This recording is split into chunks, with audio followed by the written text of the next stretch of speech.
Hello, everyone. I thought I would review the film Nosferatu, which I just got back from. And I believe I wasn't going to have him in the video, but I actually have a figure of Nosferatu here from NECA Studios. Um, Here's Nosferatu from the silent version. Of course, I also have the sideshow toys version as well. Um, but anyway, um, I just got back from seeing it. Of course, I love the silent version, and I also love the 1979 version as well. Um, and I love Gothic horror. I mean, Gothic horror is one of my favorite, if not my favorite genre. With I mean, it's certainly on the same level as historical epics and and crime thrillers. I would say that my three favorite genres are Gothic horror, historical epics, and crime thrillers. And so I thought I would review Nosferatu today since I just got back from seeing it. Of course, the theater was rather crowded, more so than usual.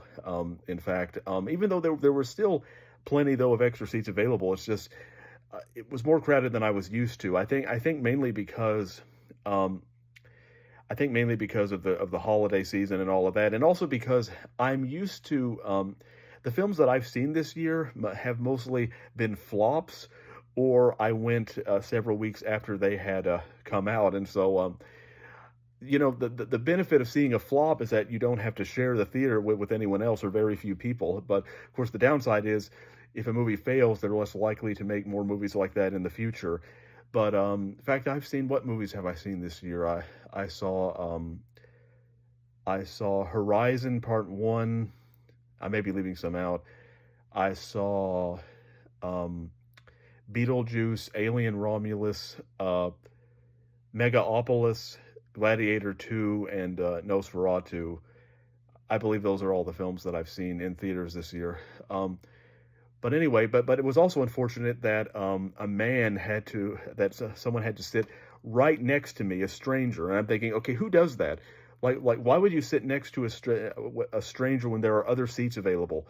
I mean, that's what I don't like about, and that made me very uncomfortable, especially since I have to sit next to them for the duration of the film, and to me, it's very rude to do that, especially when there are other seats available. Yes, the theater was more crowded than usual, but there were still other seats available. And yeah, I hate it when that happens. Um, but anyway, to get to the review, I thought overall it was a very good Gothic film. Yes, there wasn't really any surprises because for the most part, the film stuck to to the story from the 20s, and it stuck really close to the Egger version from '79. I mean, other than there will be spoilers in this review, by the way, but at least some minor ones anyway. But the it almost had the exact same plot points. I mean, the only thing that like the main the husband didn't become a vampire at the end, so that was different. But that's what happened in the '79 version. But no, I love the atmosphere of it. I mean, it really did feel like the 19th century. The Everything seemed very authentic, from the costuming and to the natural lighting. I love the fact that this film made very good use of natural lighting. One of the things that I don't like about a lot of vampire films from the past is that you can tell that, especially the color ones, is that you could tell that they were lit by a studio, like the Hammer films, for example. All of the indoor scenes, you could tell. I mean, I love the Hammer films. I mean, they definitely have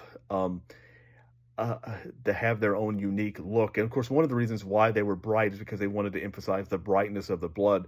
But I do think that when a film uses naturalistic lighting, it does become a lot eerier in that sense.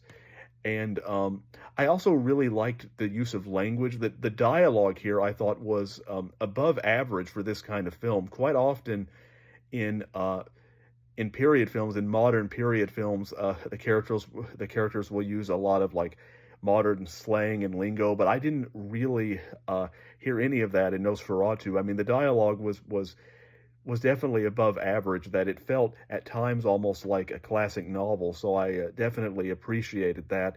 And I also felt that Bill Skarsgård gave an excellent performance as Nosferatu. He really, I mean, technically he's not Nosferatu. He's Count Orlok, whose originally was Dracula, but they had to change his name for copyright reasons in the 20s. Um, but anyway, I thought that he gave an excellent performance to the point where he was really unrecognizable. He um, he was almost he almost gave a Lon Chaney kind of performance where he just disappeared into the character. My only minor complaint, and this is really just a matter of personal taste, it has nothing to do with the quality of the film, is that I'm not the biggest fan of Lily Rose Depp for this film in terms of her look. That to me, she looks far too modern, and she has big eyes, but they're more like puppy dog eyes, and I just feel that her eyes were not really expressive enough, and I feel like I feel like I mean like yes they were expressive in terms of pain, but I mean like they weren't expressive in a mysterious or ethereal way, and I feel like they needed more of an actress like that, like an actress who looked like she could have stepped out of the 1920s. And I feel in that regard I really like the actress. Her name escapes me at the moment, from the '79 version. I thought she had that kind of appearance, and I just feel that Lily Rose Depp didn't have that. It's just a personal preference on my part, but if I had been casting the film, I would have personally cast someone else in that role. Um, but again, the film sticks pretty close to the source material. The the only real change in terms of plot is that there's some focus on the character that Lily Rose Depp. I mean, that her character is staying with, the character of Anne, and I, they explored that in a way that I thought was interesting. In fact, I like the actress that played Anne, and I enjoyed her performance far more. And that was an element that really hadn't been explored in previous films.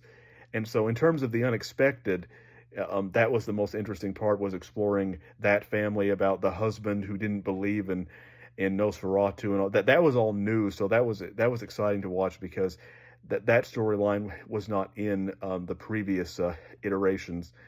And but no, I mean, I really love got these gothic films because because to me that they take you to another world, an almost dreamlike world, and there's a sense of dread. They're not horror films per se. What they do is they provide a sense of slow dread. So if you're looking to be scared, then see a different film, because that's not the purpose of this film. What Gothic films do with it is that they build a dreamlike state of slow dread, and that's what this film did. And so, and to me, I really do love this kind of genre because of the um, the mystery in it, the ethereal qualities in it, and I often write this kind of material myself. I mean, even if not all of my books are gothic horrors, but all of my books, to one degree or another, contains gothic elements. So I could really appreciate the film for that reason. And so, so yes, that is my overall review of Nosferatu.